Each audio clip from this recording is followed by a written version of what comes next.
Ne lisez pas comme les enfants lisent, pour vous amuser. Non, lisez pour vivre, conseillait Gustave Flaubert à l'une de ses fidèles lectrices. Toute son œuvre, l'écrivain normand la consacrerait à dire le vrai, à trouver le style de la vie même, en relatant les aventures d'Emma, femme insatisfaite, de Frédéric, amoureux velléitaire, de Félicité, servante au cœur simple. À l'occasion du bicentenaire de la naissance de Flaubert, le Figaro hors-série célèbre le père de Madame Bovary. Récit de sa vie d'écolier timide, de voyageur aventurier, d'homme de lettres traîné en justice, portraits illustrés de ses personnages, critique de ses œuvres, analyse des ressorts de son génie, panorama des films qui l'ont inspiré. Tout sur Flaubert en 114 pages. Bonsoir et bienvenue pour cette soirée spéciale Flaubert organisée par l'équipe du Figaro hors-série. La vérité n'est pas faite pour consoler comme une tartine de confiture qu'on donne aux enfants qui pleurent, écrivait Gustave Flaubert. Certes, mais il y a tout de même 2 siècles après sa naissance une vérité consolante. On lit Gustave Flaubert, on l'étudie dans les lycées en France, mais on l'apprécie aussi partout dans le monde. Ce soir, nous sommes en partenariat avec de nombreux instituts français, des alliances françaises, des lycées français, qui ont choisi de célébrer Flaubert avec nous. Je les salue. Depuis Skopje, Tirana, Pristina, Bruxelles, Londres, York, Cambridge, Oxford, Manchester, Glasgow, Jersey, Belfast, Bristol, Milton Keynes, Édimbourg, Berlin, Vienne, ils ont tenu à commémorer ce génie de la langue française. J'ai la joie d'avoir ce soir à mes côtés Michel de Gégère, directeur de la rédaction du Figaro hors-série. Bonsoir Michel. Bonsoir Isabelle. Parmi les nombreux sujets d'actualité culturelle que nous couvrons cette année avec le Figaro hors-série, comment votre choix s'est-il porté sur Flaubert ? Alors évidemment, l'occasion nous était fournie par le fait que l'année 1821 étant celle de la naissance de Flaubert, nous en fêtons cette année le bicentenaire. Et puis évidemment, le Figaro hors-série a pour vocation de rendre compte, d'accompagner, de prolonger les grands événements culturels. Donc ce choix s'imposait un petit peu de lui-même. D'autant plus que dans cette période de confinement qui est un petit peu propice à la lecture, il nous a semblé que c'était l'occasion d'inciter à la redécouverte de l'œuvre de ce géant de la littérature. Alors il est bien connu que Flaubert aimait à s'enfermer dans ce qu'il appelait lui-même son gueuloir pour y lire ses textes à haute voix de telle manière à qu'il puisse en vérifier les assonances, à en éprouver la poésie. Il nous a semblé qu'à nous qui sommes enfermés par les circonstances, il nous appartenait d'essayer de renouer avec la magie qui émane des grandes œuvres littéraires pour en éprouver les beautés. Alors dans ce numéro du Figaro hors-série, nous sommes donc efforcés d'accompagner nos lecteurs pour explorer pour eux l'œuvre sous toutes ses coutures, pour raconter bien entendu la vie de Gustave Flaubert, pour décrire son milieu, pour exposer ses conceptions esthétiques, ses vues politiques.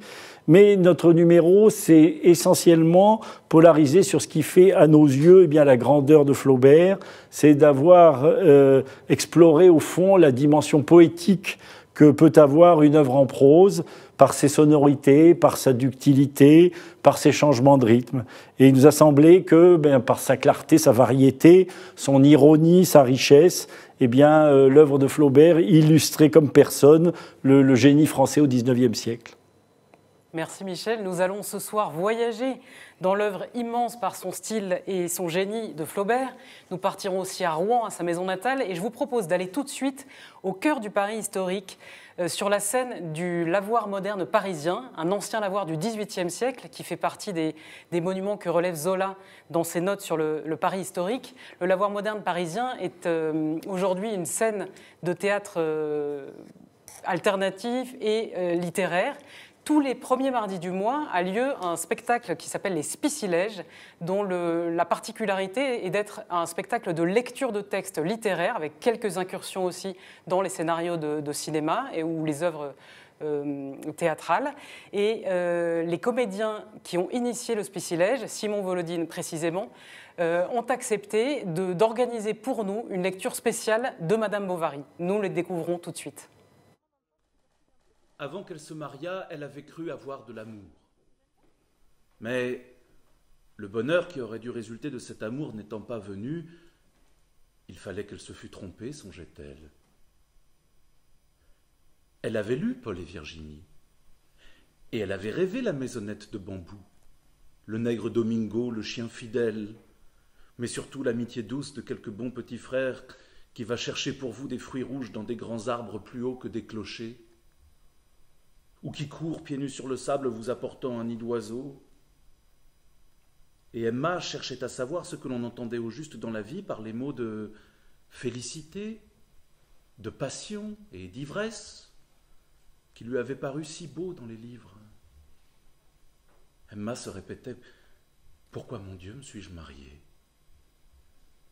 Elle se demandait s'il n'y aurait pas eu moyen, par d'autres combinaisons du hasard, de rencontrer un autre homme. Et elle cherchait à imaginer quels eussent été ces événements non survenus, cette vie différente, ce mari qu'elle ne connaissait pas. Tous, en effet, ne ressemblaient pas à celui-là.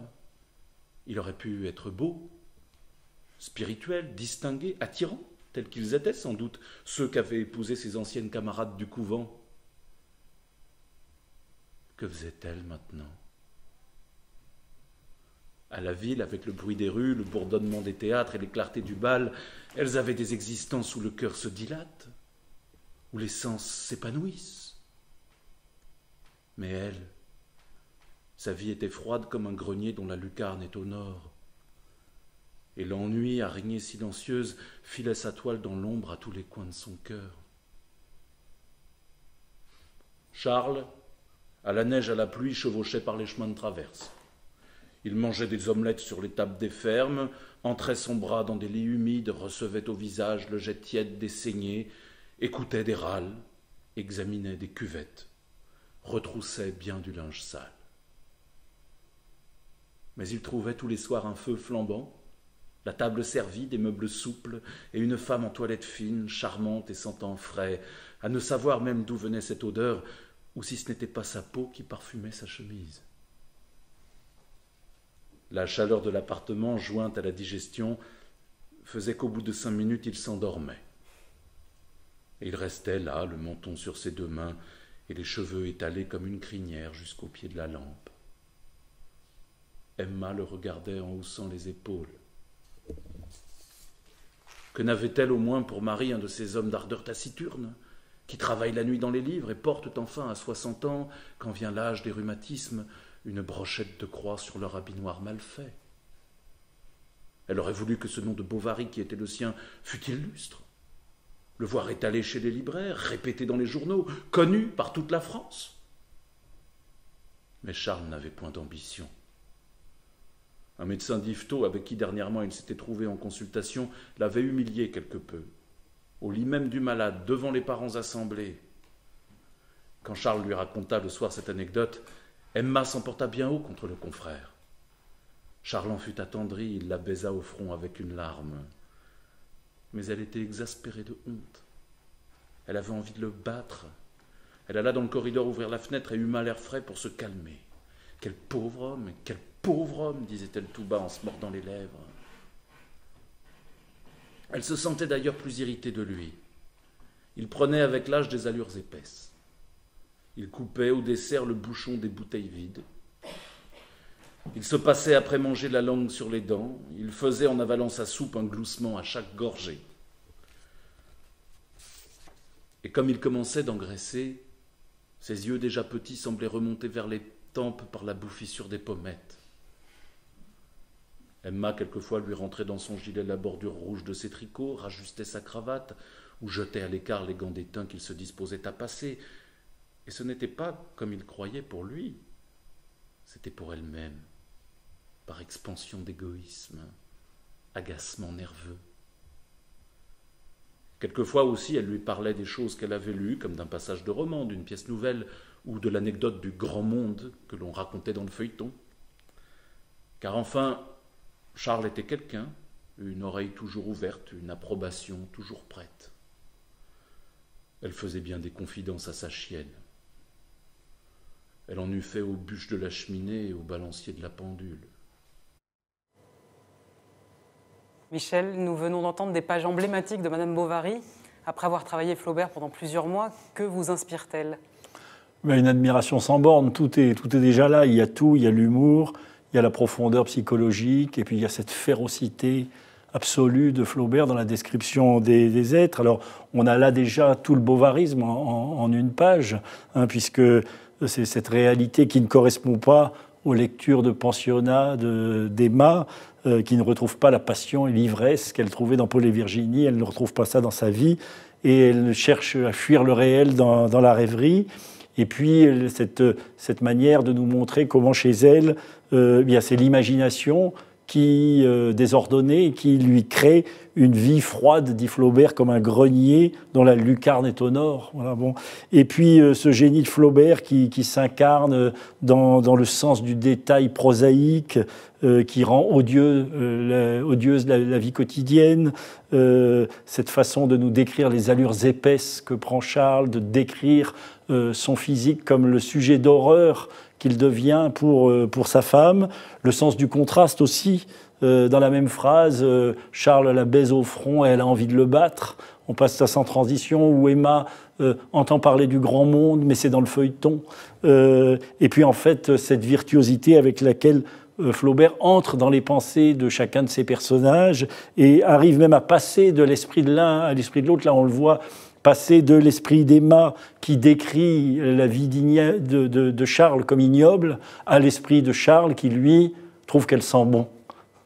Voilà, je crois que tout est là, tout Flaubert est dans ces quelques lignes admirablement dites. Tout Flaubert est dans ces quelques lignes et tout Flaubert est déjà peut-être dans cette déclaration qu'il fait à l'âge de 17 ans à l'un de ses amis. Si je prends une part active au monde, si je dois prendre une part active au monde, ce sera en tant que grand démoralisateur. Alors on peut être étonné d'un pessimisme aussi radical, puisqu'il dit qu'il veut montrer « je ne ferai que dire la vérité, mais elle sera horrible, cruelle et nue ». On peut être étonné de cette face aussi sombre de ce jeune Flaubert. Une des pistes peut-être pour la comprendre est de savoir un peu dans quel cadre a eu lieu son enfance. Nous sommes allés à Rouen visiter sa maison natale, le musée Flaubert, qui est aussi le musée d'histoire de la médecine, puisque, vous le verrez, Flaubert est né en fait dans un hôpital, en face d'une morgue, et cela a peut-être un petit peu influencé son imaginaire et son univers.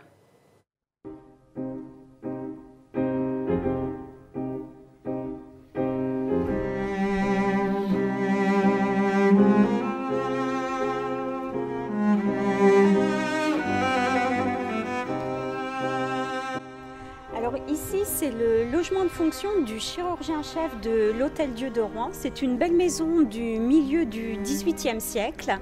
Donc, le père de Gustave Flaubert, Achille Cléophas Flaubert, vit dans cette maison à partir de 1818 jusqu'en 1846. Donc, Flaubert y est né le 12 décembre 1821 et il a vécu 25 ans dans cette maison. Ceci lui fait dire « Je suis né dans un hôpital et j'y ai vécu un quart de siècle ».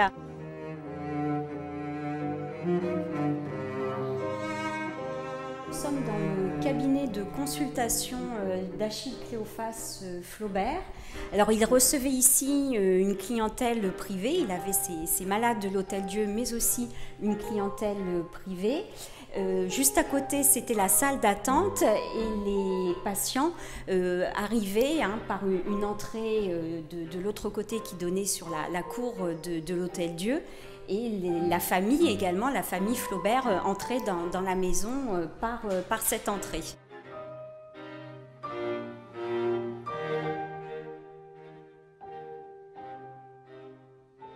Ce qui l'a beaucoup marqué, c'est l'amphithéâtre d'anatomie qui donnait sur le jardin. Il y a une citation très célèbre, l'amphithéâtre de l'Hôtel-Dieu donnait sur notre jardin. Que de fois avec ma sœur n'avons-nous pas monté au treillage et suspendu entre la vigne, regardé curieusement les cadavres étalés. Alors ici on est dans la salle à manger des Flaubert.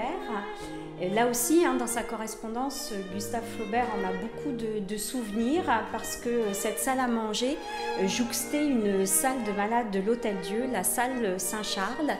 Et Flaubert se rappelle qu'en 1832, en pleine épidémie de choléra, il entendait les malades. Il dit « Je me rappelle avoir vécu en 1832, en plein choléra, Une simple cloison séparait notre salle à manger d'une salle de malades où les gens mouraient comme des mouches. Ici, nous sommes dans la salle de billard, qui était plutôt une salle de réception à l'époque des Flaubert. Et on sait qu'il y avait un vieux billard qui ne servait plus pour le jeu, mais qui servait de scène de théâtre au petit Gustave enfant. Alors grâce à ses toutes premières lettres des années 1830, on sait qu'il jouait ici même avec son ami Ernest Chevalier et sa petite sœur Caroline, sa sœur cadette, des petites pièces de théâtre. Elles ne sont malheureusement pas conservées, mais il faut bien avoir à l'esprit que Flaubert écrit ses premières œuvres de jeunesse dans cette maison. Il y vit quand même 25 ans. Ici, nous sommes dans la chambre natale de Gustave Flaubert. C'est donc la chambre des parents. C'est une chambre qui a été restaurée en 1921, au moment de la célébration du centenaire de l'écrivain.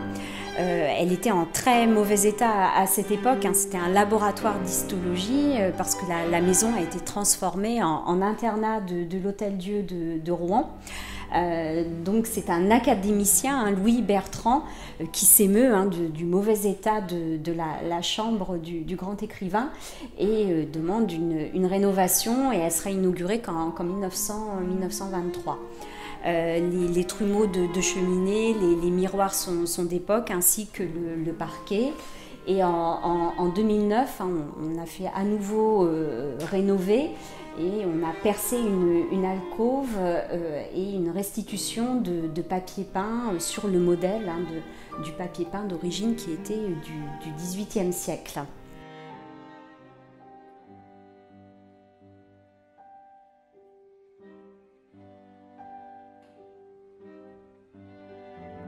Alors, dans ce placard, nous avons une pièce assez exceptionnelle, c'est Loulou. C'est le perroquet d'un cœur simple.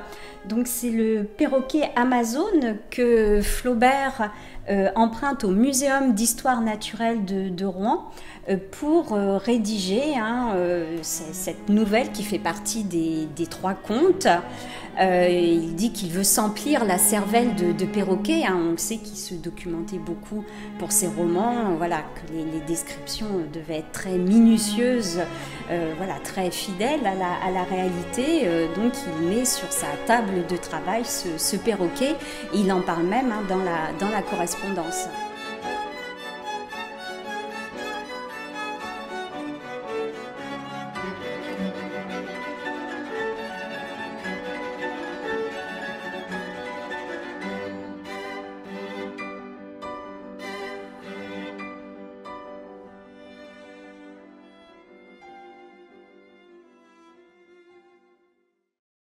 La littérature, occupation des oisifs. Vous avez peut-être lu cette phrase sur les marches de la maison natale de Flaubert. C'est une phrase sortie de son dictionnaire des idées reçues dans Bouvard et Pécuchet. Eh bien, pour parler de la littérature de Flaubert, nous avons eu la chance de pouvoir rencontrer Yvan Leclerc, l'un des meilleurs spécialistes ou le meilleur spécialiste français de son œuvre. Il l'a enseigné à l'université de Rouen pendant 30 ans. Il a mis en ligne toute sa correspondance qui est colossale, puisqu'il s'agit de plusieurs milliers de lettres de Flaubert et de lettres à Flaubert qui sont disponibles en ligne gratuitement sur le site de l'université de Rouen. Et il dirige actuellement le Centre Flaubert, et il était aussi président de Flaubert 21, le comité de commémoration de cet anniversaire de la naissance de Flaubert. Nous allons tout de suite voir avec lui comment quelqu'un qui s'est plongé dans la littérature de Flaubert pendant tant d'années peut nous restituer ce qu'il a compris de son génie. Cher monsieur, merci beaucoup d'avoir accepté de nous recevoir dans ce magnifique musée Flaubert, à l'endroit. Alors, où sommes-nous ? On est devant un buste de Gustave Flaubert, mais cette pièce... Alors, on est au premier étage de l'appartement de fonction du père, parce que le père était chirurgien en chef de l'Hôtel-Dieu de Rouen, donc il était logé dans ce pavillon où Flaubert est né. C'était un grand appartement.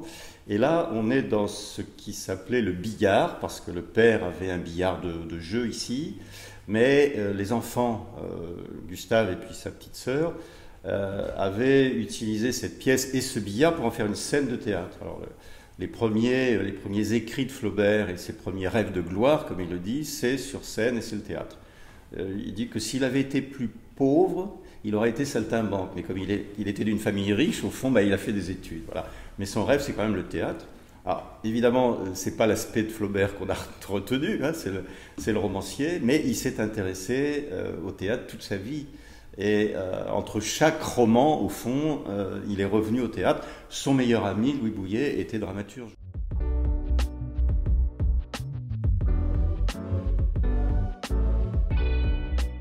Alors, commençons par le mythe de la littérature. C'est le mythe de la littérature parce que Flaubert a cette idée géniale qui est de faire de son personnage une lectrice. C'est-à-dire qu'il met en quelque sorte en abîme la littérature dans la littérature. C'est une lectrice de romans. Comme Don Quichotte était un lecteur de romans, Don Quichotte sort des livres de chevalerie et Emma sort des livres de la littérature romantique. Et au fond, c'est pour ça que c'est le mythe de la littérature. En plus, le lecteur, dans cette mise en abîme, est pris dans l'interrogation de l'identification, puisque Emma s'identifie à ses personnages. Est-ce que nous, lecteurs, ou lectrices, nous allons nous identifier à un personnage qui lit des romans? Il y a une sorte de troisième étape. Et puis, là où Flaubert est très fort, c'est qu'en fait, il empêche cette identification au personnage parce qu'il le met à distance et donc il met aussi le lecteur à distance du personnage. Et alors, pourquoi un mythe? Parce que Flaubert ne raconte pas seulement la vie d'une femme, il raconte la condition humaine, c'est-à-dire l'affrontement entre le rêve et puis la réalité. Et puis, il en fait quelque chose de tellement général que Bovary va devenir un nom commun avec le bovarisme, Jules de Gaultier, au début du XXe siècle, qui définit le bovarisme comme étant la faculté départie à l'homme de se concevoir autre qu'il n'est, à l'homme et pas seulement à la femme. Donc on n'est plus seulement dans l'idée de la femme frustrée, simpliste, mais on est véritablement dans une interrogation sur la condition humaine. D'où l'idée d'un mythe qui rejoindrait au fond les récits fondateurs de l'humanité ou de la condition humaine.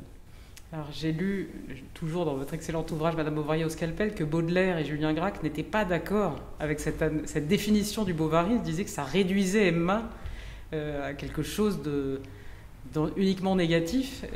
Comment la voit-il? Je crois que vous écrivez que c'est Baudelaire qui fait la plus belle critique de Madame Bovary. Alors Baudelaire, évidemment, ne connaissait pas la notion de bovarisme parce qu'il écrit immédiatement après la publication du roman, c'est-à-dire en 1857. La notion de bovarisme, c'est de mémoire 1902, enfin début du XXe siècle, en tout cas tout début. Mais c'est vrai que Baudelaire a remarqué que le personnage féminin avait des vertus viriles et qu'au fond, c'était la seule à avoir de l'énergie dans le roman, à côté des hommes, sexe fort, entre guillemets, dont Flaubert se moque en parlant de la lâcheté du sexe fort. Or, tous les hommes qui sont à côté d'Emma sont des médiocres. Et alors, Gracq également va montrer que ce n'est pas du tout un personnage passif, Emma. Certes, elle est victime de sa condition de femme au XIXe siècle, elle est victime de sa condition d'une femme marginale dans la société petite bourgeoise d'un bourg de Normandie. Et Gracq a de très très belles images. Il parle d'une torche allumée plantée dans un trou de Normandie. Et il parle également d'un vouloir vivre effréné de la part de ce personnage-là. C'est tout sauf une contemplative. Elle est contemplative dans sa lecture, mais par identification, elle a une force du désir qui rend ce personnage très attachant et très dominant. Pour rafraîchir un peu nos souvenirs, nous avons demandé à une jeune professeure de français, Mathilde Brézé, professeure de lettres classiques, de nous présenter Emma Bovary dans son caractère, sa psychologie. D'où vient-elle? Qui est Emma? D'où vient-elle? Que veut-elle? À quoi rêve-t-elle?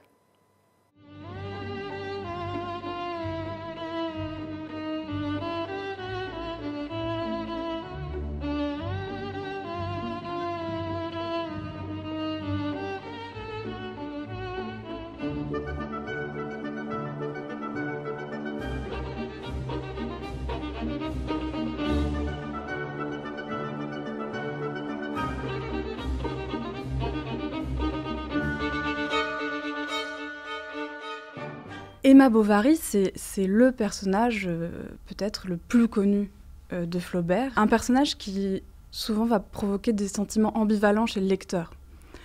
Emma, elle est agaçante, pleine de défauts et de défauts qui ne peuvent pas échapper au lecteur.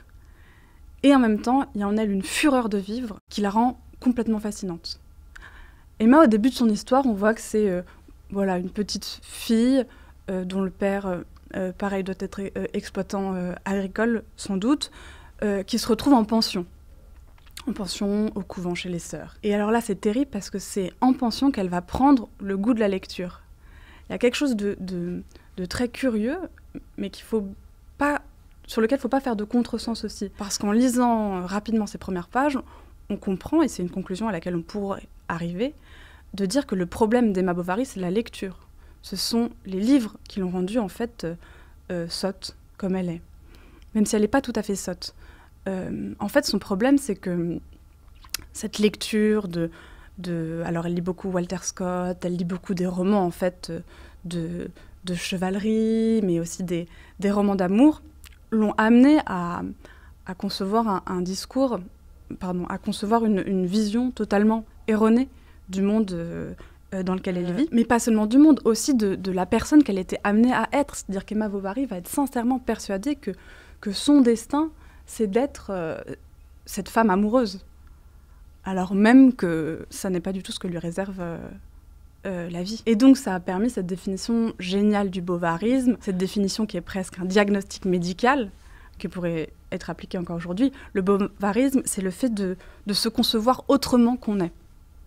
Voilà le problème d'Emma.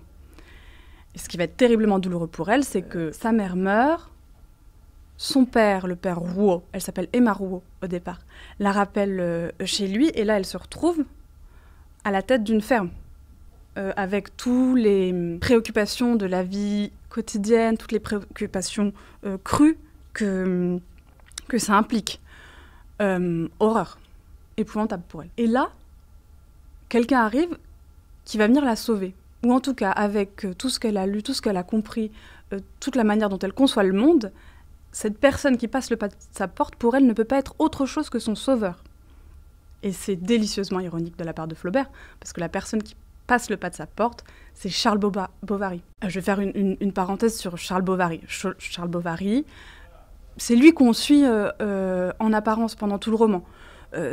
Madame Bovary, ça commence avec Charles Bovary qui a une casquette totalement improbable, qui n'en est pas une en fait, une casquette folle, qui est toutes les casquettes, tous les chapeaux qu'on peut imaginer. Description dans laquelle on voit bien que Flaubert n'est pas du tout réaliste, ce n'est pas du réalisme qu'il cherche à faire, ce n'est pas la vie quotidienne qu'il cherche à peindre, pas du tout.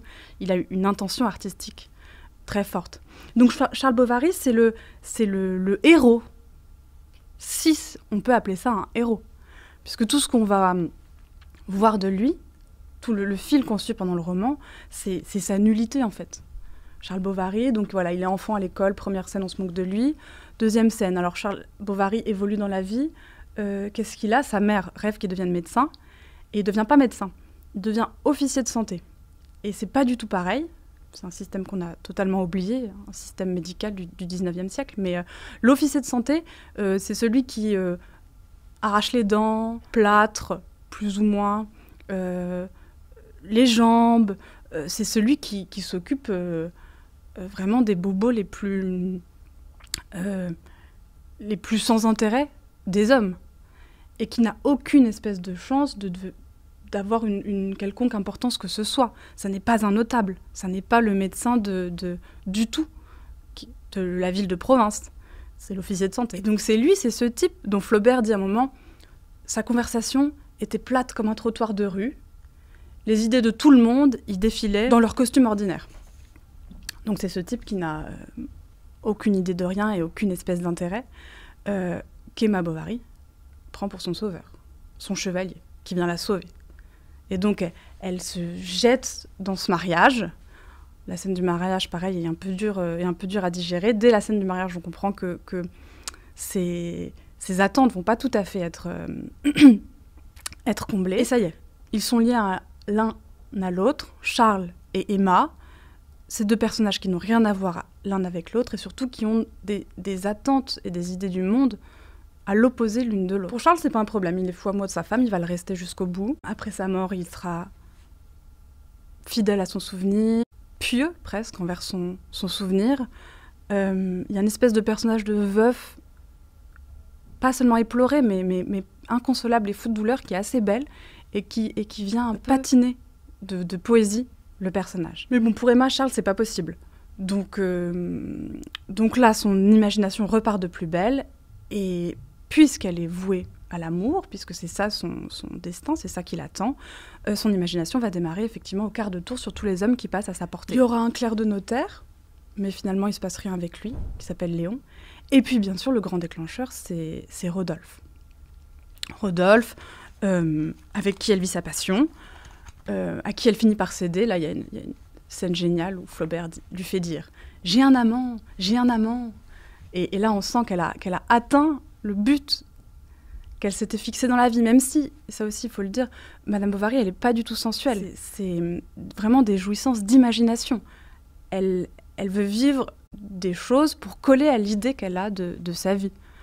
La sensualité est complètement accessoire. Elle lui viendra peut-être, une fois que Rodolphe l'a abandonnée, dans sa deuxième liaison avec le clerc de notaire qui revient. Elle est en train de commencer à perdre les illusions qu'elle a sur elle-même. Elle va retrouver ce petit clerc de notaire dans une mauvaise chambre d'hôtel de Rouen. Elle sent bien que quelque part, elle est en train de rater la grande idée qu'elle avait du destin amoureux qui l'attendait. Et c'est là que, du coup, la machine se met en route. Elle va se mettre à faire des dépenses inconsidérées, des dettes. Ne pouvant rembourser ses dettes, finalement, elle est acculée au suicide. Et c'est la fin d'Emma Bovary. Cette petite personne dont la tête est remplie d'idées complètement folles, et en même temps qui reste comme un personnage, je disais tout à l'heure, fascinant, parce que au milieu de ce trou normand, au milieu de la médiocrité de tous ces gens qui l'entourent, c'est Julien Gracq qui dit ça, elle est là plantée et elle brûle comme une torche allumée qui irradie le monde de son désir.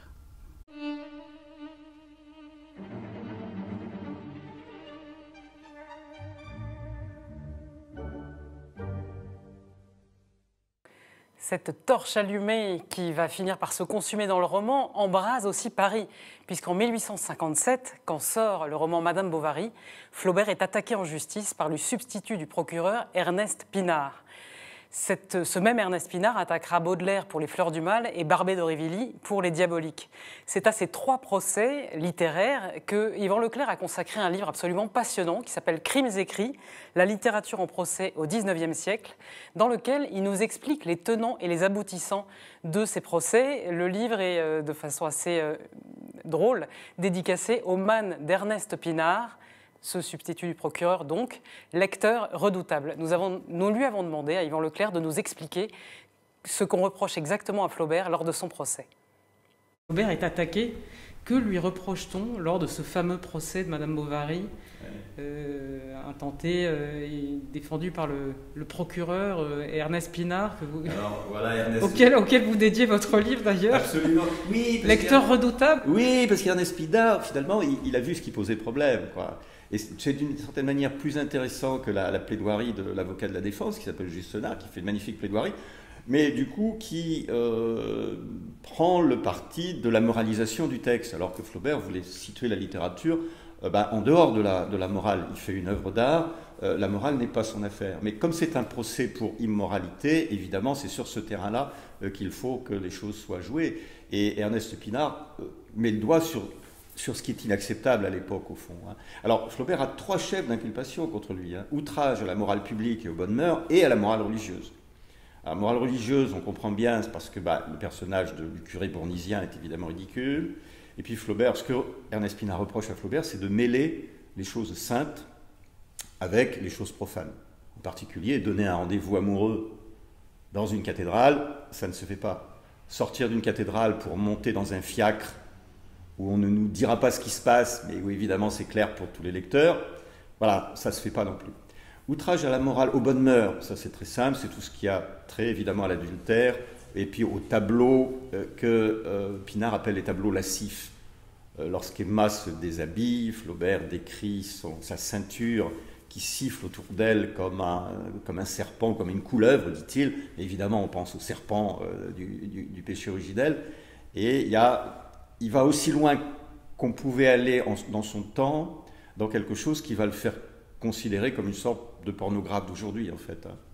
Et puis l'outrage à la morale publique, ça c'est un peu plus compliqué. C'est tout ce qui porte atteinte aux valeurs qui fondent la société, et en particulier le mariage.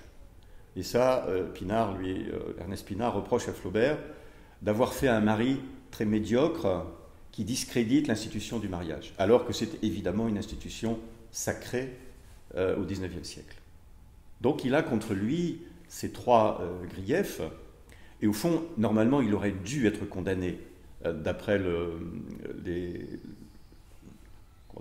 l'état d'esprit de l'époque. S'il n'a pas été condamné, c'est probablement qu'il a eu des soutiens, et en particulier Flaubert en parle, des soutiens au plus haut niveau, c'est-à-dire à la cour impériale et auprès de Napoléon III lui-même, très probablement. Napoléon III est probablement intervenu, en tout cas des gens très proches de la cour, pour que Flaubert ne soit pas condamné. La même année, Baudelaire, on en parlait à l'instant, lui a été condamné pour les Fleurs du Mal, qui sont jugées par le même tribunal et avec pour procureur le même Ernest Pinard. C'est lui qui va requérir à la fois contre Flaubert en janvier 57 et contre Baudelaire en juillet-août 57, et donc la même année.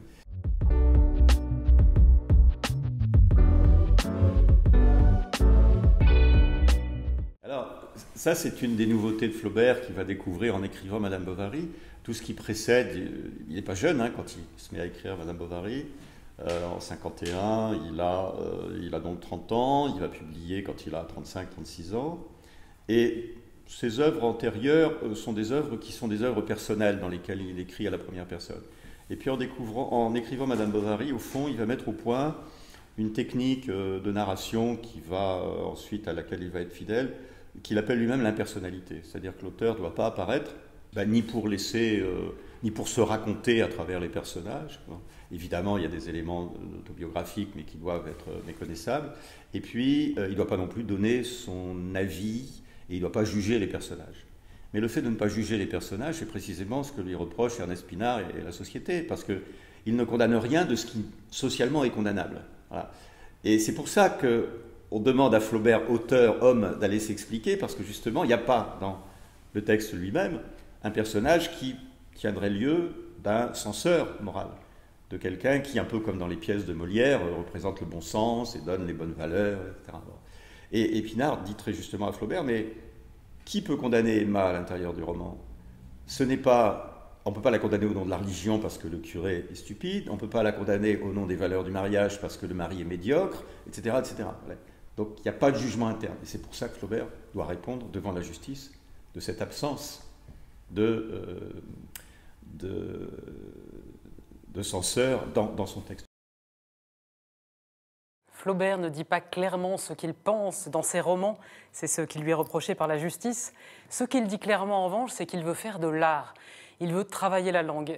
Bérénice Levet, dans son très bel article intitulé « C'est ainsi que Flaubert est grand », nous le dit, sa seule idole, lui, le briseur d'idoles, sa seule idole fut la langue française, qu'il travailla jusqu'à arriver à une musique parfaite, à un parfait naturel. Flaubert, donc, c'est une musique, c'est celle de la langue, c'est aussi celle de son époque. Nous avons voulu vous faire entendre les deux en faisant appel outre les comédiens qui vont nous faire entendre d'autres extraits de Madame Bovary, nous avons fait appel à une jeune pianiste, Tonia Macaziano, qui a interprété pour nous une nocturne de Frédéric Chopin. Alors le pianiste polonais est légèrement plus âgé que Gustave Flaubert, puisqu'il est né en 1810. Ils ont, outre la fibre romantique déçue chez Flaubert, mais fibre romantique tout de même, et le talent, un gros point commun, c'est la personne de George Sand. George Sand, l'ami fidèle de Flaubert, l'amour malheureux de Chopin. L'un comme l'autre ont passé de longs moments dans sa maison de Nohant. L'un écrit ses romans, l'autre compose ses œuvres. Et nous avons donc voulu vous faire entendre, entre deux textes de Madame Bovary, une nocturne en do dièse mineur qui reflète assez bien, il nous semble, les états d'âme intérieurs de cette pauvre Emma Bovary qui passe par toutes les couleurs de l'arc-en-ciel pour son itinéraire de vie et éprouve ce que dit très bien la musique de Chopin. Je vous propose de les écouter tout de suite, les comédiens d'Espicilège et Tonia Macaziano interprétant Chopin. Mais elle était pleine de convoitise, de rage, de haine. Cette robe aux plis droits cachait un cœur bouleversé, et ses lèvres si pudiques n'en racontaient pas la tourmente. Elle était amoureuse de Léon, et elle recherchait la solitude afin de pouvoir plus à l'aise se délecter en son image.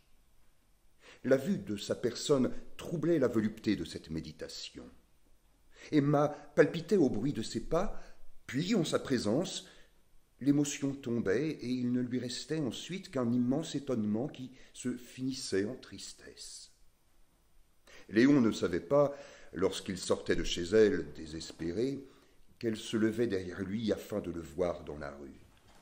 Elle s'inquiétait de ses démarches, elle épiait son visage, elle inventa toute une histoire pour trouver prétexte à visiter sa chambre.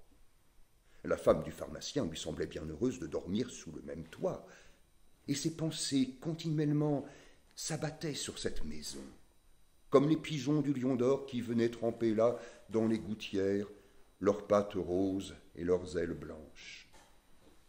Mais plus Emma s'apercevait de son amour, plus elle le refoulait, afin qu'il ne parût pas, et pour le diminuer. Elle aurait voulu que Léon s'en doutât.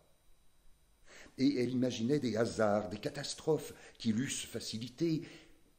Ce qui la retenait sans doute, c'était la paresse ou l'épouvante, et la pudeur aussi. Elle songeait qu'elle avait repoussé trop loin, qu'il n'était plus temps, que tout était perdu. Puis l'orgueil, la joie de se dire « je suis vertueuse » et de se regarder dans la glace en prenant des poses résignées, la consolait un peu du sacrifice qu'elle croyait faire. Alors les appétits de la chair, les convoitises d'argent et les mélancolies de la passion, tout se confondit dans une même souffrance. Et au lieu d'en détourner sa pensée, elle l'y attachait davantage, s'excitant à la douleur et en cherchant partout les occasions. Elle s'irritait d'un plat mal servi ou d'une porte entrebâillée, gémissait du velours qu'elle n'avait pas, du bonheur qui lui manquait, de ses rêves trop hauts et de sa maison trop étroite. Ce qui l'exaspérait, c'est que Charles n'avait pas l'air de se douter de son supplice. La conviction où il était de la rendre heureuse lui semblait une insulte imbécile, et sa sécurité là-dessus, de l'ingratitude. Pour qui donc était-elle sage? N'était-il pas, lui, l'obstacle à toute félicité, la cause de toute misère, et comme l'ardillon pointu de cette courroie complexe qui la bouclait de tous côtés? Donc elle reporta sur lui seul la haine nombreuse qui résultait de ses ennuis, et chaque effort pour l'amoindrir ne servait qu'à l'augmenter. Car cette peine inutile s'ajoutait aux autres motifs de désespoir et contribuait encore plus à l'écartement. Sa propre douceur à elle-même lui donnait des rébellions. La médiocrité domestique la poussait à des fantaisies luxueuses, la tendresse matrimoniale en des désirs d'adultère. Elle aurait voulu que Charles la battît pour pouvoir plus justement le détester, s'en venger. Elle s'étonnait parfois des conjectures atroces qui lui arrivaient à la pensée. Et il fallait continuer à sourire, s'entendre répéter qu'elle était heureuse, faire semblant de l'être, le laisser croire. Elle avait des dégoûts cependant de cette hypocrisie. Des tentations la prenaient de s'enfuir avec Léon quelque part, bien loin, pour essayer une destinée nouvelle. Mais aussitôt il s'ouvrait dans son âme un gouffre vague, plein d'obscurité. D'ailleurs, il ne m'aime plus, pensait-elle. Que devenir, quel secours attendre, quelle consolation, quel allègement? Elle restait brisée, haletante, inerte, sanglantant à voix basse et avec des larmes qui coulaient. « Pourquoi ne point le dire à monsieur ?» lui demandait la domestique lorsqu'elle entrait pendant ses crises. « Ce sont les nerfs, » répondait Emma. « Ne lui en parle pas, tu l'affligerais. »« Ah oui ?» reprenait Félicité. « Vous êtes justement comme la Guérine, la fille au père Guérin, le pêcheur du Pollet que j'ai connu à Dieppe avant de venir chez vous. Elle était si triste, qu'à la voir debout sur le seuil de sa maison, elle vous faisait l'effet d'un drap d'enterrement tendu devant la porte. Son mal, à ce qu'il paraît, était une manière de brouillard qu'elle avait dans la tête, Et les médecins n'y pouvaient rien, ni le curé non plus. Quand ça la prenait trop fort, elle s'en allait toute seule sur le bord de la mer, si bien que le lieutenant de la douane, en faisant sa tournée, souvent la trouvait étendue à plat ventre et pleurant sur les galets. Puis, après son mariage, ça lui a passé, dit-on. Mais moi, reprenait Emma, c'est après le mariage que ça m'est venu.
souci meilleur vint distraire Charles Bovary, à savoir la grossesse de sa femme.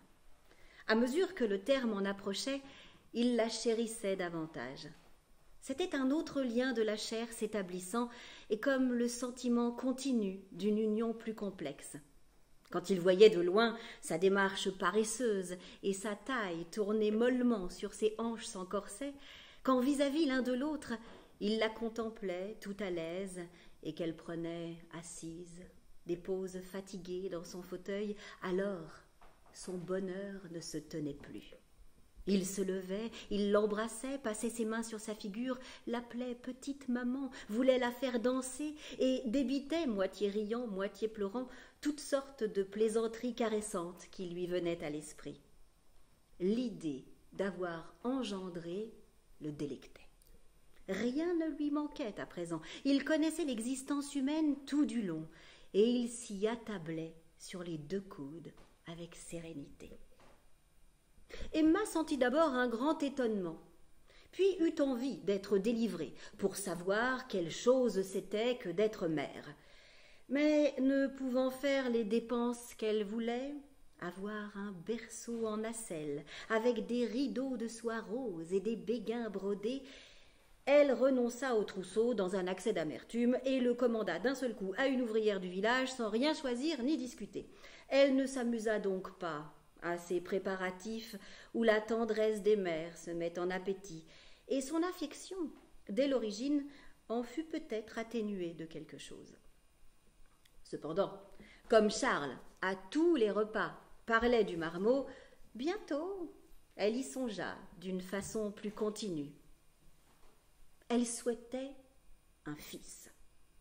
Il serait fort et brun. Elle l'appellerait Georges. Et cette idée d'avoir pour enfant un mâle était comme la revanche en espoir de toutes ses impuissances passées. Un homme, au moins, est libre. Il peut parcourir les passions et les pays, traverser les obstacles, mordre aux bonheurs les plus lointains. Mais une femme est empêchée continuellement, inerte et flexible à la fois. Elle a contre elle les mollesses de la chair avec les dépendances de la loi. Sa volonté, comme le voile de son chapeau, retenu par un cordon, palpite à tous les vents. Il y a toujours quelque désir qui entraîne, quelque convenance qui retient. Elle accoucha un dimanche, vers 6 heures, au soleil levant. « C'est une fille !» dit Charles. Elle tourna la tête et s'évanouit. Madame Bovary, c'est moi. S'il y a une phrase qu'on a retenue de nos cours de français sur Madame Bovary, c'est bien celle-ci. Flaubert l'a-t-il prononcée? Dans sa correspondance, c'était une vraie question, dans sa correspondance, nous avons un indice lorsqu'il écrit à Louise Collet « Le cœur que j'étudiais, c'était le mien. Que de fois j'ai senti à mes meilleurs moments le froid du scalpel qui m'entrait dans la chair. Bovary, sous ce rapport, sera la somme de ma science psychologique. » Nous avons demandé à Yvan Leclerc ce qu'il pensait de cette phrase si célèbre et de la réalité dans la vie de Flaubert. La fameuse phrase « Madame Bovary, c'est moi », est-ce que Flaubert l'a-t-il prononcée? Alors il l'a peut-être prononcé, mais on ne sait pas, parce qu'on n'était pas là, il n'y avait pas d'enregistrement. En tout cas, il ne l'a jamais écrite, ou du moins, soyons prudents, on n'a jamais trouvé de traces écrites. On n'a pas, peut-être qu'un jour on trouvera une lettre, parce qu'il y a toujours des lettres inédites de Flaubert qui sortent, qui passent en vente. Bon, peut-être qu'un jour on trouvera une lettre où Flaubert écrit « Madame Bovary, c'est moi ». Mais c'est une tradition orale et qui est relativement peu fiable. Il y a 3 étapes comme ça. Alors Flaubert aurait dit cette phrase à Amélie Bosquet, qui était une amie rouennaise, qui l'aurait répétée à un certain monsieur qui s'appelle Delaunay, mais on ne sait pas grand-chose de ce monsieur Delaunay, qui l'aurait lui-même répété à Descharmes, qui écrit une thèse en 1909 et qui met ça en note. Flaubert aurait dit à, etc. Bon, il reconstitue. Mais donc Descharmes écrit cette phrase 40 ans après qu'elle aurait été prononcée, et on passe à travers trois filtres. Bon. Alors, est-ce que Flaubert l'a écrite ou pas? Quand on regarde la manière dont Flaubert parle de son personnage, dans ses lettres, on s'aperçoit qu'il prend toujours ses distances vis-à-vis d'elle. C'est-à-dire qu'il n'est pas dans un processus d'identification. Au contraire, Il dit que quand il écrit, Madame Bovary, il n'est pas chez lui, il condamne le personnage comme étant un personnage de fausse poésie, donc il ne s'identifie pas à elle. C'est pas une artiste, alors que lui, c'est un artiste. Alors certes, le bovarisme, Flaubert en est atteint, et même gravement, mais de là à s'identifier au personnage, c'est assez douteux.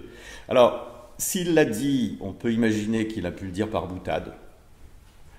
Parce qu'en plus, Amélie Bosquet est une amie qu'il a fréquentée pendant une dizaine d'années, à qui il aurait dit donc cette phrase. Mais ça a très mal fini entre eux, pour des raisons qui ne sont pas à l'honneur de Flaubert, parce qu'il était plutôt misogyne. Et Amélie Bosquet était une féministe.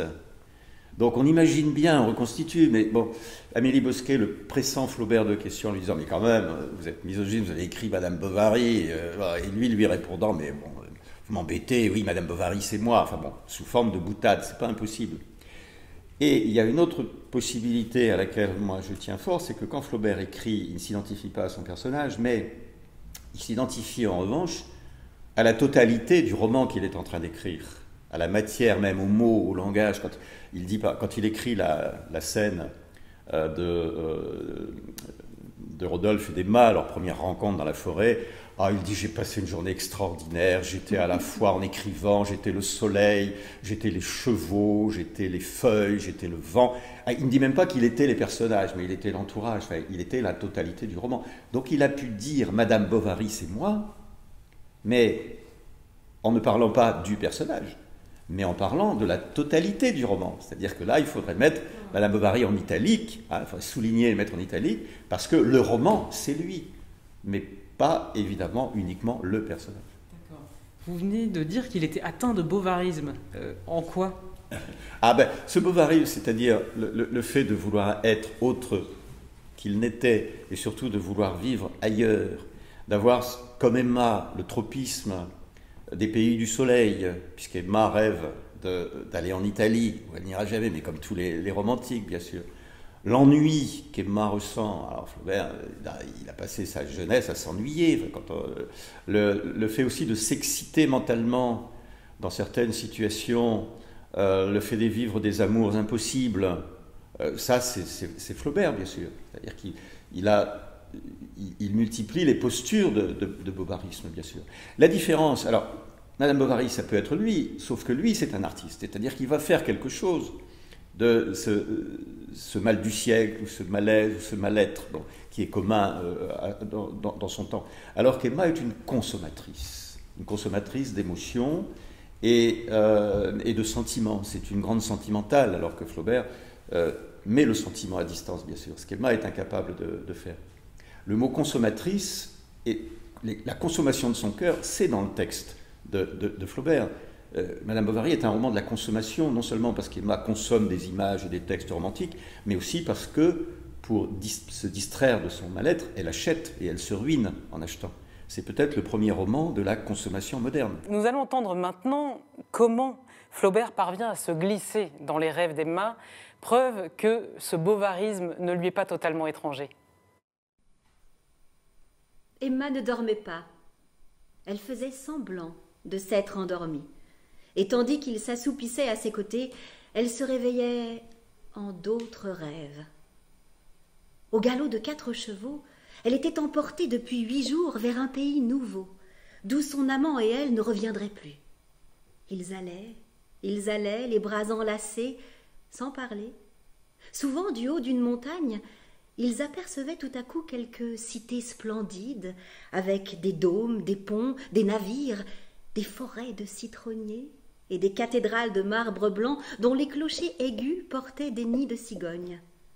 On marchait au pas à cause des grandes dalles, et il y avait par terre des bouquets de fleurs que vous offraient des femmes, habillées en corsets rouges. On entendait sonner des cloches, hennir des mulets, avec le murmure des guitares et le bruit des fontaines, dont la vapeur s'envolant rafraîchissait des tas de fruits, disposés en pyramide au pied des statues pâles qui souriaient sous les jets d'eau. Et puis ils arrivaient, un soir, dans un village de pêcheurs où des filets bruns séchaient au vent, le long de la falaise et des cabanes. C'est là qu'ils s'arrêteraient pour vivre. Ils habiteraient une maison basse, à toit plat, ombragée d'un palmier, au fond d'un golfe, au bord de la mer. Ils se promèneraient en gondole, ils se balanceraient en hamac, et leur existence serait facile et large, comme leurs vêtements de soie, toutes chaudes et étoilées, comme les nuits douces qu'ils contempleraient. Cependant, sur l'immensité de cet avenir qu'elle faisait apparaître, rien de particulier ne surgissait. Les jours, tous magnifiques, se ressemblaient comme des flots, et cela se balançait à l'horizon, infini, harmonieux, bleuâtre et couvert de soleil. Mais l'enfant se mettait à tousser dans son berceau, ou bien Bovary ronflait plus fort, et Emma ne s'endormait que le matin, quand l'aube blanchissait les carreaux et que déjà le petit Justin sur la place ouvrait les auvents de la pharmacie. L'écriture de Flaubert est si claire, si évidente qu'elle semble couler de source. Et pourtant, l'intéressé lui-même, l'écrivain, dit qu'il vit un véritable martyre à la poursuite du style parfait. Gustave Flaubert mettra 7 ans à écrire Madame Bovary. Il retouche ses phrases, il les passe au gueuloir. Michel de Gégère nous en parlait tout à l'heure. Le gueuloir, cette pièce, ou tout au moins ce procédé qui consiste à crier ces phrases pour voir si elles coulent, si elles sont absolument naturelles, si elles s'enchaînent. Gustave Flaubert, je le cite, dit « Personne n'est plus troublé, tourmenté, agité, ravagé par cette quête de style ». Alors, une question qu'on peut se poser, c'est à quelle école littéraire peut-on le rattacher? Lors du procès de Madame Bovary, on l'a accusé d'appartenir à cette école réaliste et on lui a reproché son réalisme. Et pourtant, lui-même dit qu'il a écrit Madame Bovary en haine du réalisme. Nous avons demandé à Yvan Leclerc de nous éclairer sur ce point. Flaubert écrit Madame Bovary, publie Madame Bovary au moment de l'esthétique réaliste, qui au départ est un nom associé au peintre Courbet. C'est lié aux arts de la représentation visuelle, du réalisme. Et il est salué par la critique comme étant le chef d'école du réalisme. Et dans les attendus du jugement, donc le jugement qui est un jugement d'acquittement, mais quand même de blâme, hein, très, très sévère, on lui reproche de s'être rendu coupable de réalisme grossier, vulgaire, en décrivant des réalités basses. Alors, évidemment, Flaubert est furieux contre ça, parce que ce qu'il a fait, lui, ce qu'il veut faire, c'est une œuvre d'art. Or, les réalistes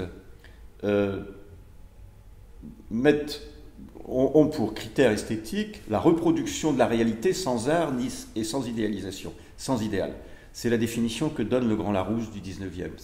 Reproduction de la réalité sans idéal. Alors, Flaubert désidéalise la réalité telle qu'on pourrait se la représenter, telle qu'Emma peut se la représenter.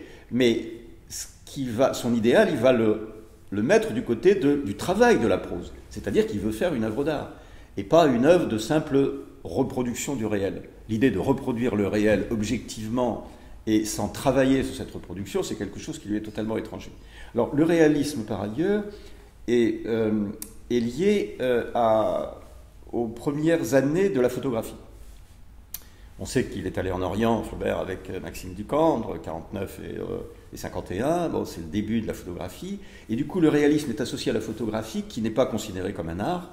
Il suffit de mettre son appareil, d'appuyer sur un... Alors, c'est plus compliqué que d'appuyer aujourd'hui comme aujourd'hui sur un déclencheur. Et puis, on a une photo de la réalité sans travail artistique. Voilà. Le réalisme, c'est ça, c'est le réel photographié. D'ailleurs, dans les comptes rendus contemporains de Madame Bovary, il y a un certain nombre de critiques qui disent Flaubert a mis son daguerréotype, l'ancêtre de l'appareil photographique, dans la campagne normande, et puis il a appuyé dessus pour prendre un cliché, quoi. Et Flaubert, évidemment, ce qui l'intéresse, c'est le travail de la phrase. C'est pas tellement de reproduire une réalité extérieure sans intervention d'un œil esthétique. Si Flaubert photographie le réel, ce n'est certes pas sans arrière-pensée et sans effet de style. Il y a une phrase dans l'Éducation sentimentale que Flaubert attribue à son jeune héros, Frédéric Moreau, dans lequel il le décrit et il dit « La conscience de mieux valoir que ces hommes, les hommes autour de lui, atténuait la fatigue de les regarder ». Chez Flaubert, il y a sans doute une conscience de supériorité par rapport à ses contemporains. Ses diatribes sur la bêtise universelle nous le disent. Mais s'il éprouve de la fatigue à les regarder, il éprouve aussi sans doute la jubilation de l'ironie de sa plume. Il est un personnage dans Madame Bovary sur lequel Flaubert exerce une bonne dose d'ironie pour notre plus grand plaisir.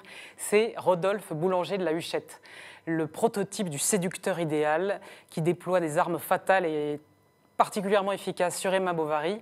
Nous avons demandé à Mathilde Brézé de nous raconter qui est ce Rodolphe.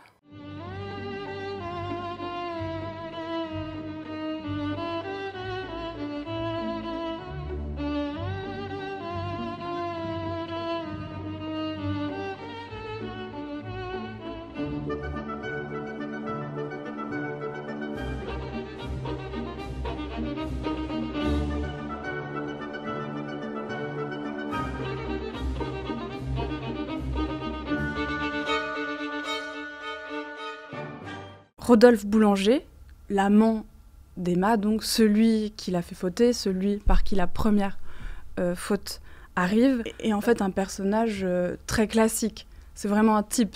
C'est le type du séducteur. Il a des gros bras, il a des belles épaules, il a sans doute un teint resplendissant. Et là-dessus, il n'y a aucune originalité dans ce personnage. Il est là pour séduire Emma, il la vise, il la toise, il la trouve pas mal. Il va se débrouiller suffisamment bien pour qu'elle tombe sous son charme. C'est pas très difficile avec toute la passion qu'elle a dans la tête. Et sa fin, la fin du personnage aussi est très classique. Voilà, il sort sur une lettre. Emma s'est laissée prendre à son jeu. Elle veut s'enfuir avec lui, évidemment.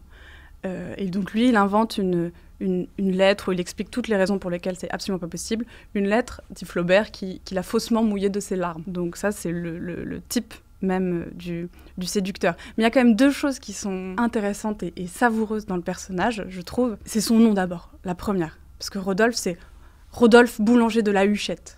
C'est génial, ça. Au départ, il s'appelle tout simplement Rodolphe Boulanger.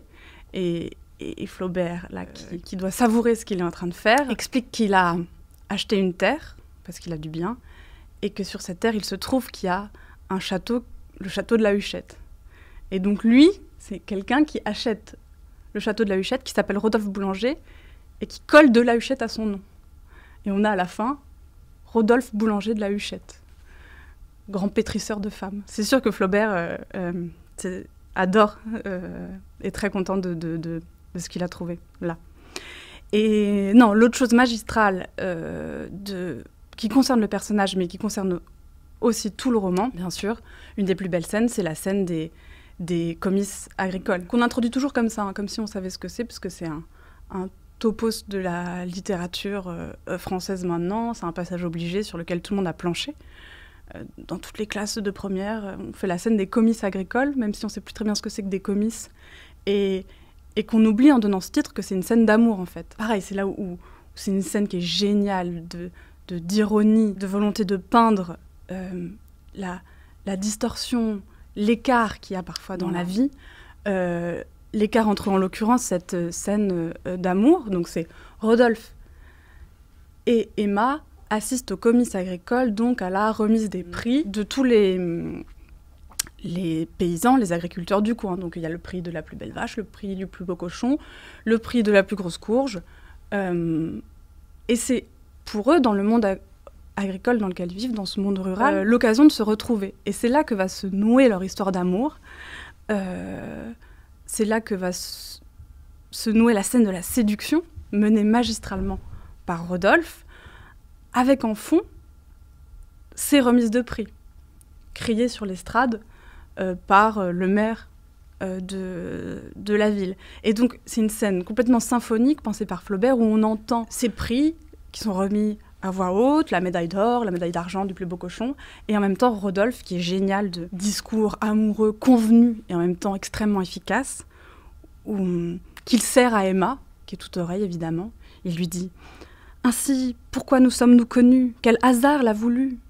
C'est qu'à travers l'éloignement, comme deux fleuves qui coulent pour se rejoindre, nos pentes nous avaient poussés l'un vers l'autre. » Et cette scène est fabuleuse parce qu'on entend ça, et en même temps, et qui viennent le couper, et qui viennent heurter complètement cette scène de séduction, les comices agricoles.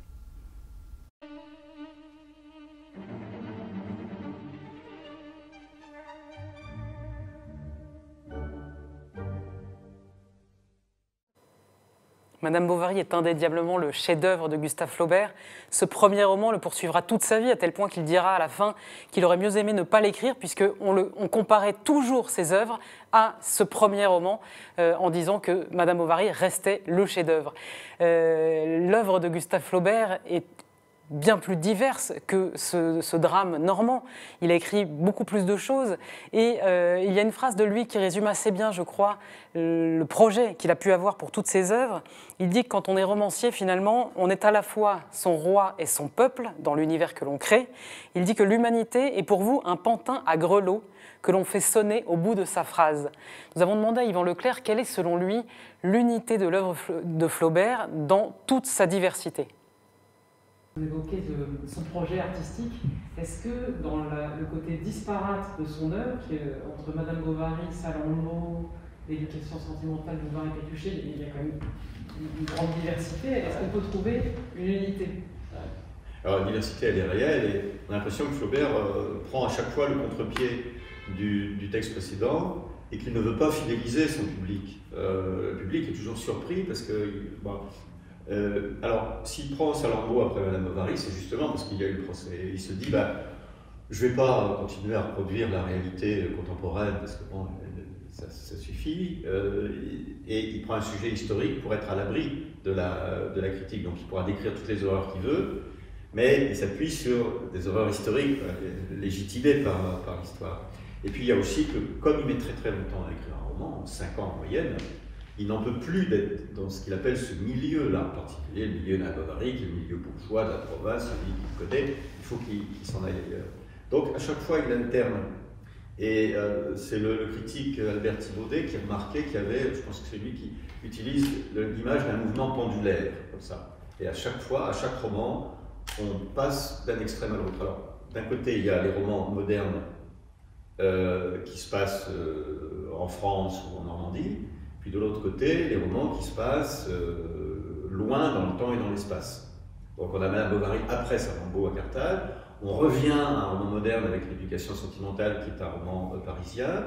Ensuite Flaubert va reprendre la vieille idée de la tentation de Saint-Antoine qui se passe en Égypte dans les premiers siècles de l'ère chrétienne. Et puis après, il va se mettre à Bouvard-et-Pécuchet qu'il arrête pour 3 contes. Et dans 3 contes, il y a à nouveau le mélange entre le moderne et puis l'ancien. Alors, la question de l'unité, dans cette diversité-là, il y a quand même une signature de Flaubert. On parlait tout à l'heure du travail de la langue, qui est évidemment toujours présent. Il y a un goût de l'image extrêmement concrète. Ça qui est la signature de Flaubert.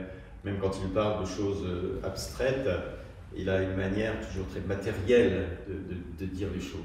Et puis, il y a évidemment des thématiques qui sont identiques, en particulier le problème de l'illusion et de la croyance. Comment est-ce qu'on se fait illusion sur soi-même? Comment est-ce que les hommes se représentent le monde à travers leur propre idéologie? Ça, c'est à travers une idéologie, à travers leur propre, leur propre subjectivité. Ça, c'est quelque chose qui est constant chez Flaubert. Et puis, il y a un autre point commun qui est très frappant, c'est qu'à chaque fois, Flaubert veut faire une encyclopédie de quelque chose, c'est-à dire qu'il donne une totalité. Avec Madame Bovary, ça ne paraît pas vraiment, mais c'est quand même un petit village qui résume toute la vie de province sous la monarchie de Juillet.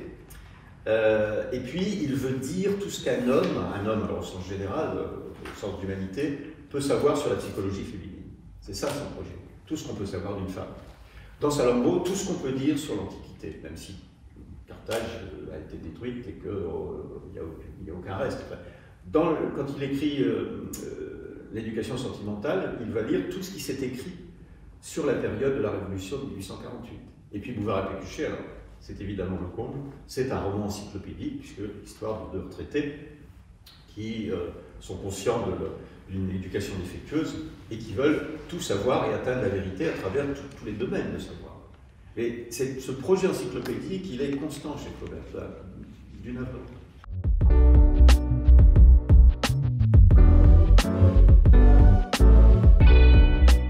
Il y a des formules extraordinaires. Il dit par exemple que la vie est une vilaine chose et il faut escamoter la vie. Escamoter la vie.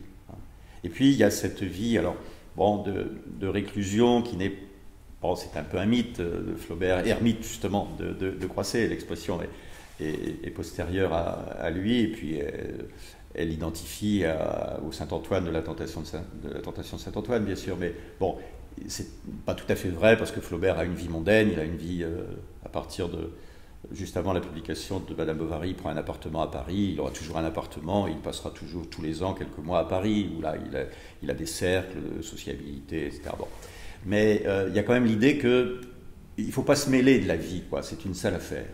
Il vaut mieux la contempler, il vaut mieux la regarder de l'extérieur, un peu comme Frédéric Moreau dans l'éducation sentimentale pendant la Révolution de 48. D'ailleurs, Flaubert va à Paris au moment des événements de 48, il reste 2 ou 3 jours, et il a cette position aussi extérieure. On regarde les événements, on n'y touche pas. Puis on ne s'engage jamais politiquement, bien sûr. Hein, Flaubert n'est pas un écrivain engagé, et il n'est pas, comment dire, c'est pas un acteur, c'est vraiment un spectateur. Ouais. Et alors on ne peut pas vivre non plus, il y a cette idée que quand on est écrivain, on ne peut pas vivre comme les autres. D'abord parce qu'on est menacé d'être un bourgeois, même si Flaubert disait qu'il fallait vivre en bourgeois et penser comme un demi-dieu. Mais l'idée par exemple de fonder une famille, de vivre maritalement, d'avoir des enfants, ça c'est quelque chose qui le révulse, quoi. C'est incompatible avec le métier d'artiste ou le métier d'écrivain, qui justement n'est pas un métier, mais qui est une vocation, et une vocation quasi religieuse. Je crois que c'est Sartre encore qui dit dans Le lieu de la famille que Flaubert est entré en littérature comme on entre en religion. Et donc, il faut mettre la vie entre parenthèses, en particulier pendant le temps de l'écriture. Ceci dit, Flaubert aussi a beaucoup vécu, il a des expériences très fortes, des expériences amoureuses, des expériences de voyage. Enfin, il a fait quand même un voyage en Orient pendant 1 an et demi, c'est pas rien. Il est sorti de chez lui, c'était pas un vrai voyageur au fond. Maxime Ducamp dit que c'est un anti-voyageur. Il écrit ça, Flaubert est un anti-voyageur. Il aimerait bien voyager par l'esprit, mais le fait de se déplacer physiquement, ça c'est quelque chose qui lui est extrêmement pénible.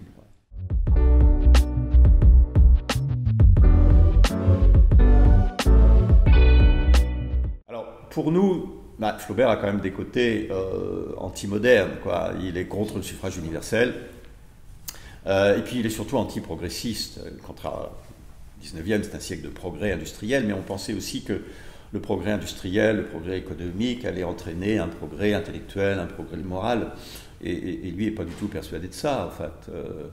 Et du coup, il n'aurait pas été étonné il n'aurait pas été très étonné que tout ce progrès arrive à la catastrophe de 1914. Ce qui quand même ça a été un choc énorme, parce que tant de progrès techniques et industriels pour arriver à une tuerie. Or, Flaubert, il avait anticipé ça, au fond. Le fond de l'humanité, c'est quand même la violence. Et c'est pas parce qu'on accumule des progrès qu'on va vers un horizon joyeux. Flaubert est un anti-moderne par bien des aspects, nous venons de l'entendre. La dernière phrase de Madame Bovary se conclut non pas sur Emma ou sur Charles, mais sur le pharmacien Homais, personnage dans lequel Flaubert a concentré sans doute une bonne part de son irritation contre son époque naïvement progressiste. Nous avons demandé à Mathilde Brézet de nous faire le portrait de ce personnage, le pharmacien Monsieur Homais.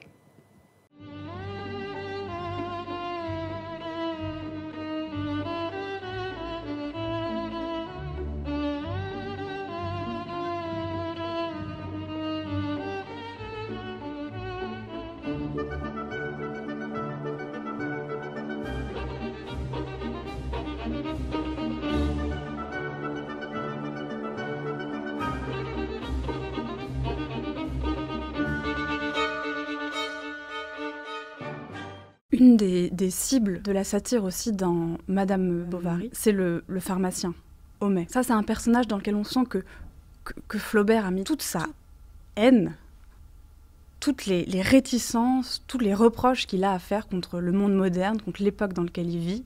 Il l'incarne dans Homais. Donc Homais, qui est le pharmacien de la petite ville, lui qui, pour le coup, va être beaucoup plus, bien plus notable, bien plus installé, bien plus à son aise dans la ville que Charles. C'est lui qui rend des services à tout le monde, qui est au courant de tout, qui tire un peu les ficelles de cette ville. Homais, il y a quelque chose de très français, plutôt il y a un défaut très français en lui. C'est quelqu'un qui a la passion du discours, de la raison, du bon raisonnement, et qui va se comporter de la manière la plus lamentable en ayant pour lui le bon droit et surtout de fortes convictions sur la manière dont le monde doit marcher et sur la manière dont il faut le faire aller. Homais est totalement anticlérical. Son dieu à lui, c'est le progrès. C'est une espèce de terroriste du progrès et de la bienfaisance.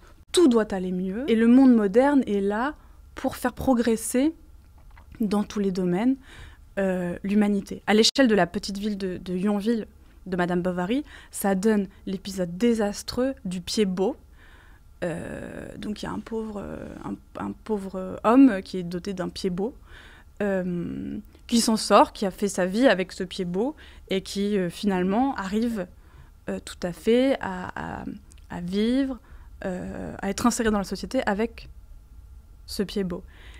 Mais le pharmacien Homais n'est pas d'accord avec cette situation et va aller insidieusement souffler à Charles Bovary l'idée de s'inspirer des plus récentes découvertes qui se publient dans les revues de médecine sur la manière dont on pourrait réparer, opérer, charcuter ce pied beau. L'opération est un désastre. Non, l'opération se passe bien. Le désastre vient après. Le désastre, c'est le manque de soins dont est victime ce pauvre homme qui finira emporté par la gangrène à cause de la passion du pharmacien Homais pour le progrès.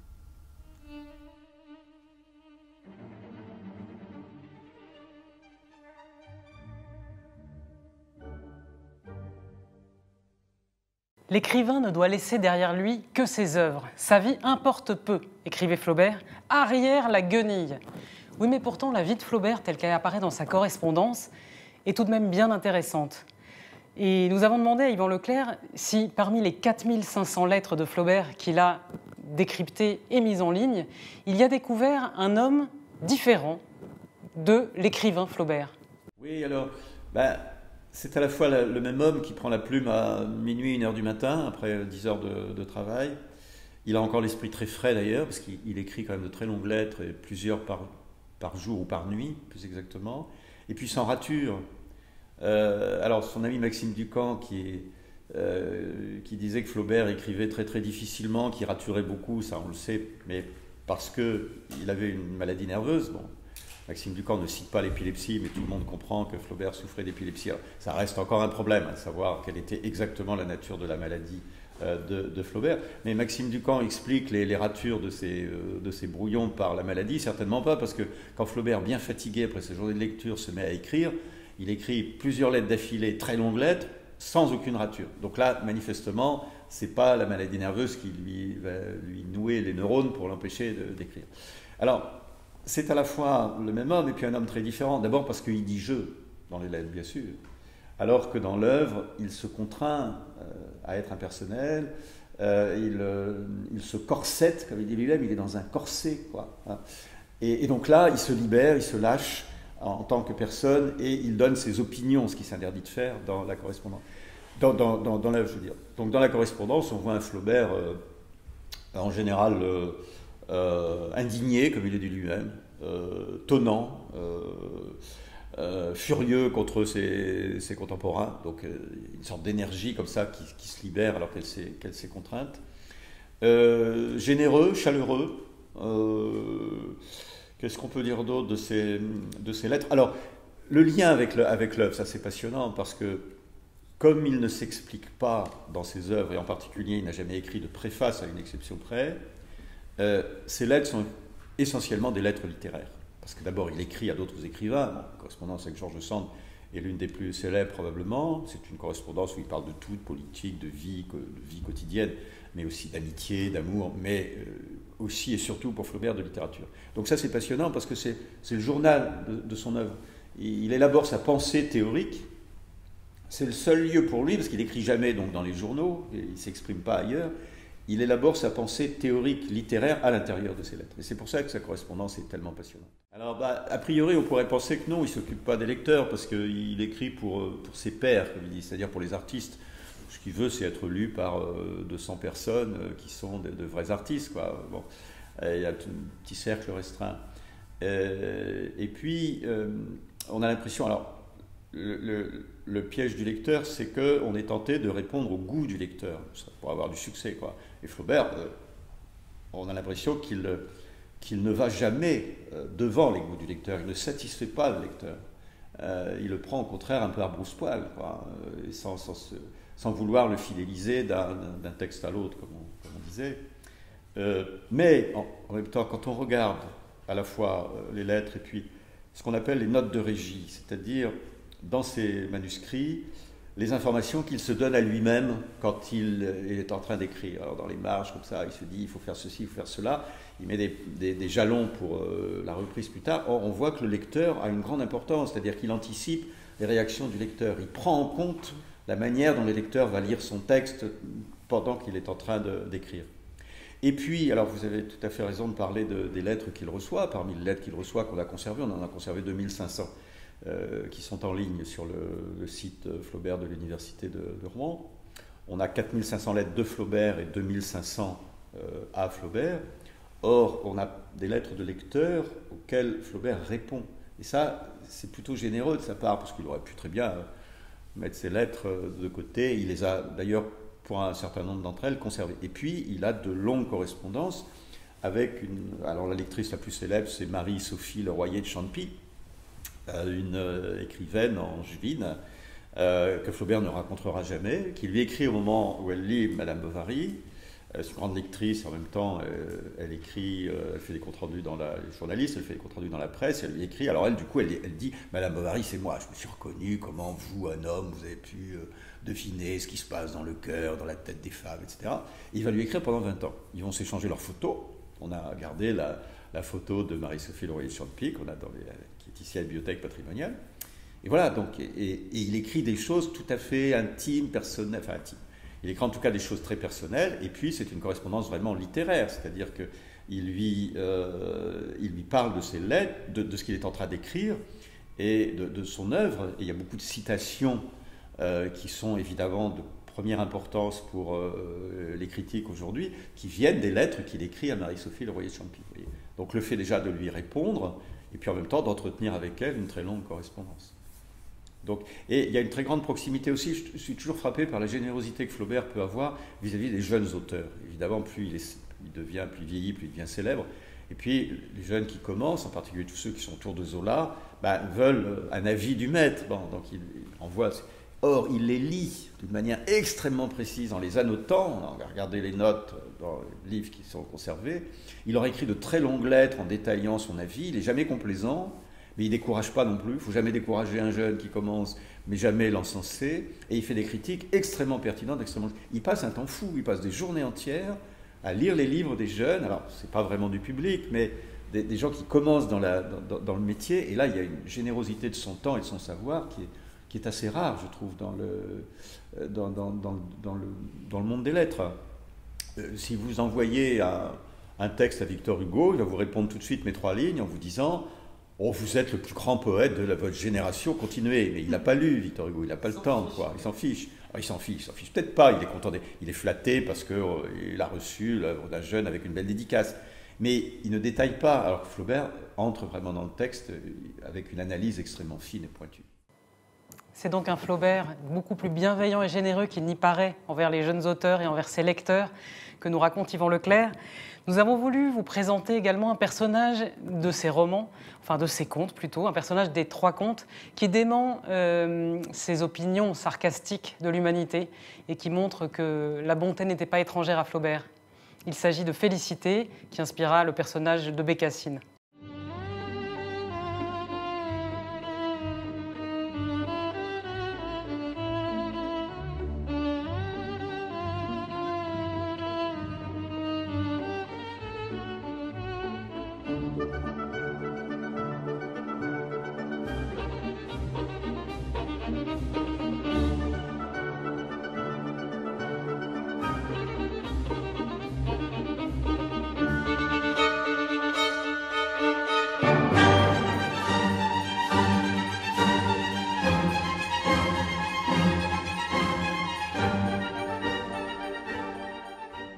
On ne voit jamais mieux que Flaubert, au fond, est un cœur immense, est un cœur sensible, que dans le personnage de Félicité, d'un cœur simple. Dans ce conte, il choisit pour héroïne Pareil, encore une fois, quelqu'un qui n'a aucun intérêt, en fait. Une pauvre fille de campagne. Alors elle, pour le coup, vraiment sotte. Enfin, sotte.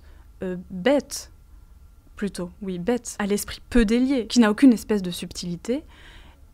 Cette fille simple, donc, qui devient servante et qui va avoir des attachements successifs, toujours déçus ou toujours terminés. Elle va aimer successivement, dans sa jeunesse, un homme, mais ça s'arrête très vite. Ensuite, elle entre au service d'une femme qui a 2 enfants qu'elle aime beaucoup. Il y en a un qui meurt, il y en a un autre qui s'en va. Ensuite, il y a un neveu, son neveu à elle, qu'elle apprécie, puis un vieillard. Et enfin, et ce sera le dernier amour, le plus étonnant, un perroquet.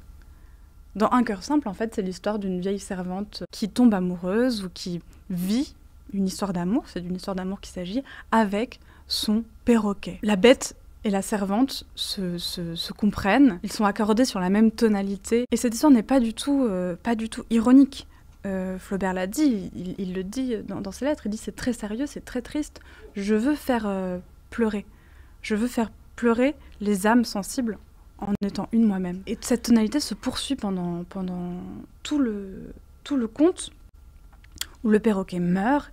Et là, il y a cette dernière action de Félicité, où elle va faire empailler son perroquet. Elle le garde chez elle, les années passent, le perroquet est mangé par les vers. C'est un objet répugnant à la fin. Et elle, dans son regard, dans le regard qu'elle porte sur cet objet, il est lumineux et transfiguré. Et il y a une dernière scène où le perroquet termine sur le reposoir de la Fête-Dieu. Et Félicité meurt au pied de ce reposoir. Et en mourant, elle aperçoit une dernière ombre qui passe au-dessus d'elle, les 2 ailes d'un oiseau, les ailes de son perroquet, comme les ailes de l'Esprit Saint.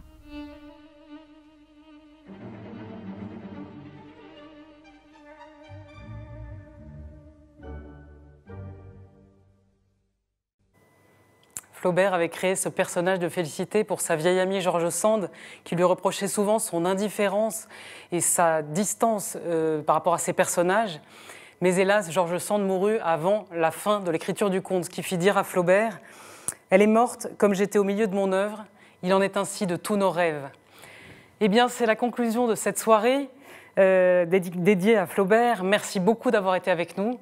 Je remercie les équipes du Figaro hors-série et de Figaro Live, ainsi que les instituts français, les alliances françaises, les lycées français qui se sont associés à nous pour célébrer le Viking de la littérature du 19e, ce Normand mélancolique épris des Lumières du Sud et bâtisseur d'une œuvre absolument intemporelle. Ne lisez pas comme les enfants lisent, pour vous amuser. Non, lisez pour vivre, conseillait Gustave Flaubert à l'une de ses fidèles lectrices. Toute son œuvre, l'écrivain normand la consacrerait à dire le vrai, à trouver le style de la vie même, en relatant les aventures d'Emma, femme insatisfaite, de Frédéric, amoureux velléitaire, de Félicité, servante au cœur simple. À l'occasion du bicentenaire de la naissance de Flaubert, le Figaro hors-série célèbre le père de Madame Bovary. Récit de sa vie d'écolier timide, de voyageur aventurier, d'homme de lettres traîné en justice, portraits illustrés de ses personnages, critique de ses œuvres, analyse des ressorts de son génie, panorama des films qui l'ont inspiré. Tout sur Flaubert en 114 pages.